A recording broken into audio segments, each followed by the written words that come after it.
Shalom Bracha, on va parler sur la paracha de Shoftim. Shoftim, c'est les juges. Le mot Shoftim vaut 439. Oui. Alors, quand on parle de juge, c'est rigueur. Alors, si c'est rigueur, on sait qu'au niveau métaphysique, le nom divin qui représente la rigueur, c'est Elohim. Alors, il doit être en rapport ou pas? Certainement. Comment ça? Eh bien, à travers les lois de la mathématique. Shoftim 439, c'est un nombre premier. Lequel? Le 86e nombre premier. 86, c'est Elohim. Autrement dit, à travers les lois de la mathématique, tu arrives, et des nombres premiers, comme tu voyais, tu arrives à comprendre même la nature de quoi? De ce que je suis en train de dire au niveau métaphysique. Tu t'extrapoles de toutes ces notions et tu vois que c'est toute une seule notion qui est en jeu. Dans la tête des Shoftim, c'est qui? Elohim, c'est la rigueur. D'ailleurs, Elohim, c'est un synonyme de juge. Incroyable. Alors, maintenant, il y a le 48e paracha de la Torah. Pourquoi? Parce que là aussi, ça nous enseigne que quoi? Qu'il y a ici un tranchement. C'est-à-dire, le juge, il est même pour trancher dans une situation abnorme, pour rétablir l'équilibre qui a été profané. L'équilibre que Dieu a donné, qui était profané par la faute de l'homme. On va voir. Comment? On nous dit l'épée, comme ça nous dévoile Rabbi Shimon Bar Yochai, dans la paracha de Shoftim, même à l'entrée, au début de la paracha de Shoftim, il nous dit texto, Harabo Shel HaKadosh Baruch Hu. Où est-ce qu'il a écrit ça? Voilà. Herev d'Akadosh Baruch Hu Yod. Il te dit, Yod, c'est la tête de l'épée. Le Goufa, c'est Vav. Le Yod Vav, c'est combien? C'est 16. Donc, et qu'est-ce qu'il fait? Il agit pour notre bien. Et les deux Hei de son nom, ce sont les deux lames de côté de droite et de gauche. Ça, c'est dans Zohar, Parashat Shoftim, page 274, rien même. Voilà, ça c'est la référence. Alors, ceci étant dit, on va voir maintenant ici quoi? 48, ce n'est autre que 3 fois 16. C'est-à-dire, quand tu fais une action à 3 reprises, qu'est-ce que tu fais? Tu tranches. Alors, c'est pour ça que le petit Bédine, c'est de 3 juges qui tranchent, tous sont toujours impairs. Alors, ceci étant dit, il y a la rigueur, mais aussi la miséricorde. Le fond de tout ça, c'est la miséricorde. Comment? Dans toute la paracha de Shoftim, il n'y a que 41 mitzvot. Pourquoi 41 mitzvot? Rabbi Shimon Bar Yochai nous dévoile que si toi tu prends le nom de Dieu, Elohim, en entier, Aleph, Lamed, Hei, Yod, Mem, mais à rebours, c'est-à-dire une lettre, Aleph, 2 lettres, Aleph, Lamed, écrit en entier, 3 lettres, Aleph, Lamed, Hei, 4 lettres, Aleph, Lamed, Hei, Yod, 5 lettres, Aleph, Lamed, Hei, Yod, Mem. Ici il y a 3 lettres, ici il y a 6, ici il y a 8, il y a 11, ici il y a 13, total 41 lettres. Alors toutes ces 41 mitzvot, c'est quoi? Elles proviennent de la rigueur. Quelle rigueur? Cette rigueur en valeur cumulative, en entier. Et pourquoi?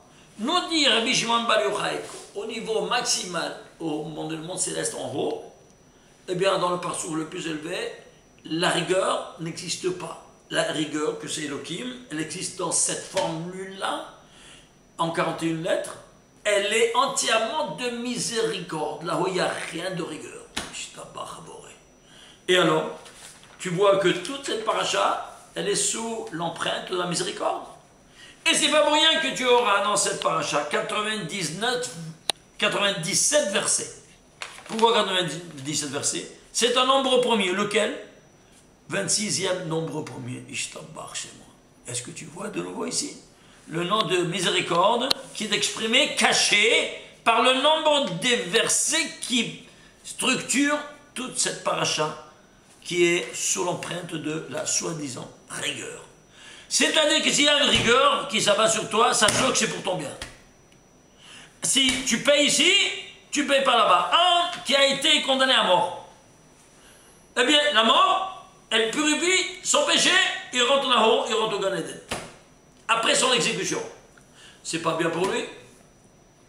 Oui, mais on veut pas, on veut continuer à avoir des péchés, mais ce péché-là, il n'y a plus donné le droit de visa sur cette terre, de pouvoir continuer à accumuler d'autres péchés. Parce que s'il a fait un péché si capital, alors on lui enlève le droit de visa. Et le droit de visa, c'est quoi? La peine de mort. Alors on l'enlève de ce monde-ci, mais il rentre dans le monde de nickel. Nous, on veut encore monter encore plus là-haut. On ne veut pas s'arrêter dans un certain niveau, on veut monter sans des mondes infinis. Et comment? Eh bien, plus tu accumules des zruyot, des mérites, à travers l'exécution de mitzvot, plus tu vas monter après ton départ de ce monde-ci. C'est pour cela que nous, on veut cumuler combien on peut. Parce que quand on quitte ce monde-ci, on nous met un linceul. Il n'y a pas de poche. Pourquoi? Tu portes rien de matériel. Tu vas porter avec toi, sur un plateau, les avalot que j'ai fait, et sur l'autre, des mitzvot. Celui qui l'emporte, tu vas ou en haut ou en bas. C'est clair? C'est comme ça que ça fonctionne. Alors, ceci étant dit, que cette rigueur se transforme là-haut en miséricorde totale. Alors, pas pour rien qu'ici, il y a 1523 mots. Pourquoi 1523 mots? Parce que c'est le nombre premier, lequel? Le 242e nombre premier. C'est quoi 242? C'est 11 au carré plus 11 au carré. Voilà les 11 étincelles de sainteté qui structurent toutes les 10 séphirotes, plus la 11e qui l'englobe, n'est-ce pas? Et qui se trouvait, imaginez-vous ça où? Dans le fruit du péché, de la connaissance du bien et du mal. Qu'est-ce que c'était ce fruit? Il était de 3 goûts. Le chef des 3, c'était la hita, le blé. Combien c'est la hita? 22. Il y avait 11 étincelles de bien et 11 étincelles de mal. Quand on les a mangées avant le temps, on les a mélangées. Il s'agit maintenant de les séparer. Et on a déjà parlé à ce propos. Donc ici, vous pouvez reprendre tout ce qu'on a dit dans les parachutes précédentes et comprendre pourquoi il y a ici 1523 mots, pas plus ni bien, parce qu'on parle au niveau mathématique de 11 au carré plus encore 11 au carré. Les 11 étincelles de bien qui vont dominer les 11 étincelles de mal. Au carré parce que c'est de niveau maximal. Alors maintenant ici, combien de lettres? 5590 lettres. Pourquoi 5590? Parce que c'est 5 fois 1118. C'est quoi 1118? C'est 13 fois 86. C'est quoi 13 fois 86? C'est l'unité divine qui se conjugue à la rigueur maximale. Qu'est-ce que ça veut dire ça? Écoutez-moi bien. Ici, c'est 5 mondes. Tu prends dans tes 5 mondes quoi? Le joug de la royauté des cieux. Cette autorité juridique, tu vas l'installer dans tous tes 5 degrés d'âme. Alors, tu vas t'élever dans tous ces 5 mondes. Comment tu fais ça? En prenant Al Malchut Shamaim. On l'avait déjà dit, je le répète de nouveau.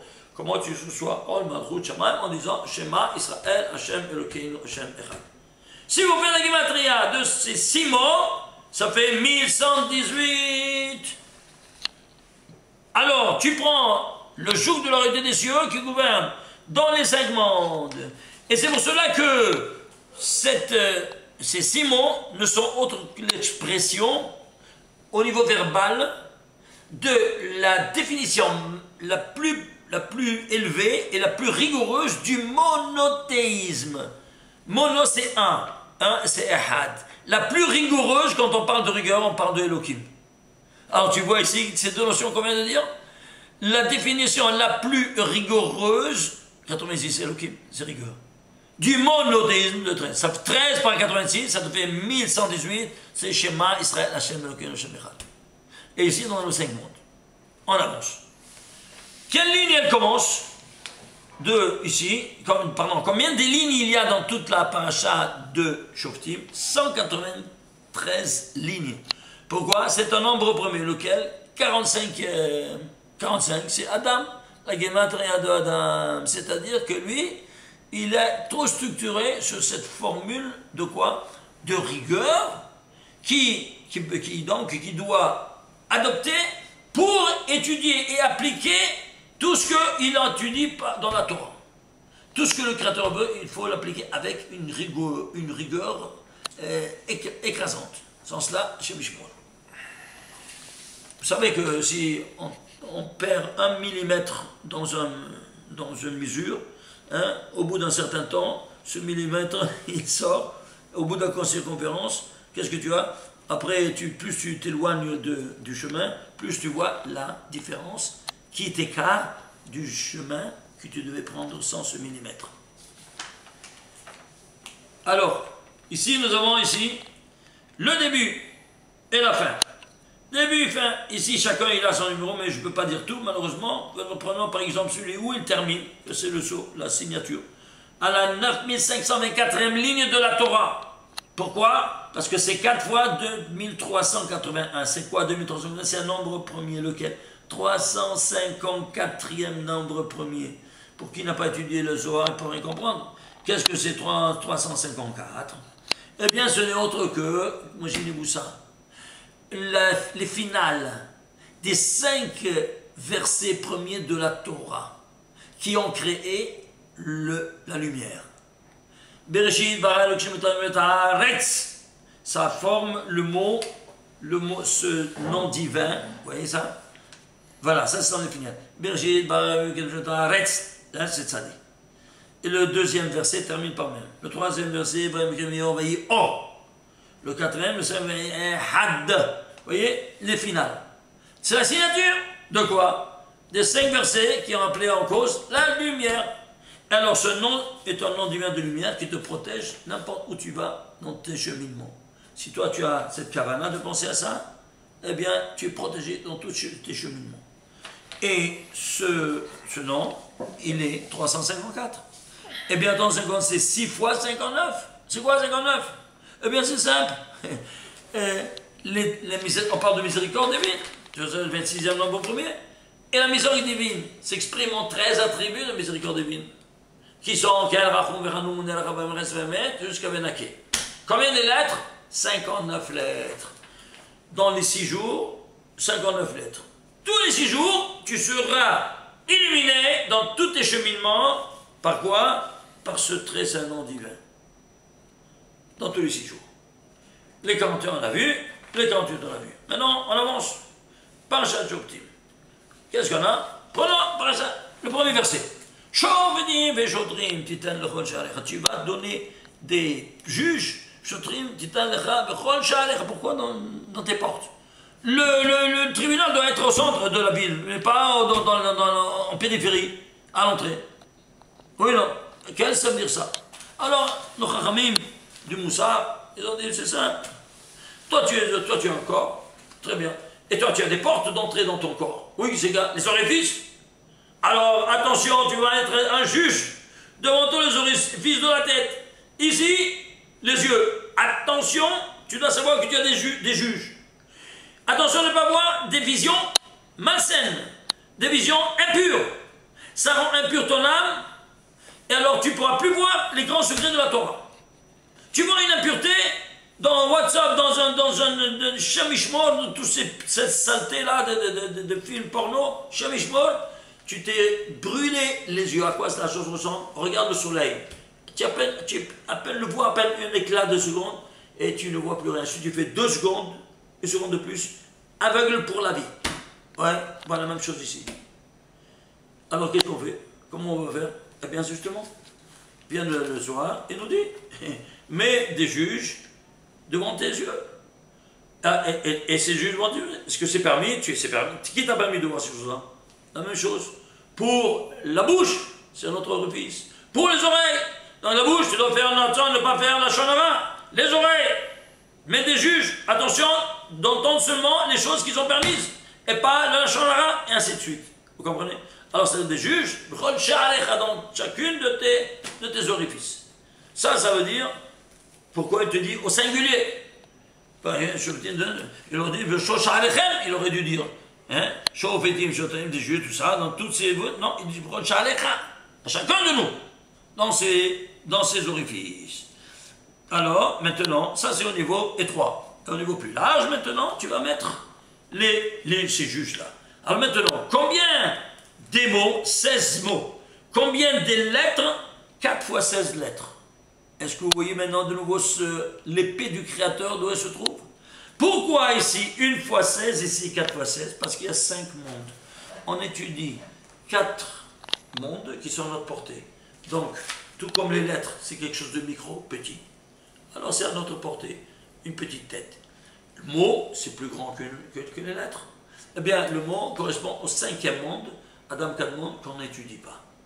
Parce que c'est tellement élevé que ce n'est pas à notre portée. Alors c'est pour ça qu'il y a ici 1 fois 16 qui tranche, et 4 fois 16 qui tranche, quoi? Shofetim, Veshotrim, Bechol, Luton, Bechol, Sha'arecha. Ceci étant dit, alors, on avance. À qui a été donné ça? Regardez, ça c'est le 5355e verset de la Torah. Pourquoi 5355e verset de la Torah? Parce que c'est 45 fois 119. 45 c'est Adam. Et 119, dans tout le récit des 7 jours, le nom de Adam se trouve codé 119 fois. On parle de l'homme ou pas? Ishtambar chez moi. De la manière la plus spectaculaire. Il n'y avait pas d'endroit où le mettre que ici. Pour te dire à toi, à chacun de nous. C'est pour ça que le Rav Moussar, ils ont dit ça. Sache une chose, qu'à la fin de notre vie, par exemple, on va prendre le globe de l'œil. Il a tout filmé comme un filmeur que toi tu as maintenant un Canon que tu veux filmer. Tout l'œil qu'il voit sera filmé et enregistré. Ils vont prendre cet œil, ils vont le mettre dans un ordinateur là-haut, que toi tu peux comprendre comment ça fonctionne aujourd'hui. La même chose là-haut. Et ils vont refaire tout ce que cet œil il a vu pendant toute sa vie. Devant qui? Dans tout le tribunal céleste, devant tous les sadikim. Et quand ça arrive à ces endroits-là que tu vois des choses non permises, tu veux être enterré encore fois 2 mètres sous la terre pour ne pas subir la honte. Oh là là, regarde ce qu'il a vu, regarde ce qu'il a vu. Tout ce que tu vois sera projeté à tout le monde céleste. Alors où tu vas te mettre? Comment tu pourras gagner ta place au Gan Eden? C'est ça ce qu'on vous demande, mon ami la bataille. Aïe, aïe, aïe, aïe, aïe, aïe. Mar, moi d'abord Beyamadin. Je ne sais pas d'où commencer. Il y a ici tellement de choses à vous montrer. Aïe, aïe, aïe. Par exemple, on peut continuer si vous voulez. Il y a du temps. 1 minute. Combien? 1 minute. Ah, non, j'ai plus. Bon, qu'est-ce que vous voulez que je vous dise? Ça prend beaucoup de temps. Ça. Non, bon, écoutez. Bon, passez un bon Shabbat. À la prochaine fois.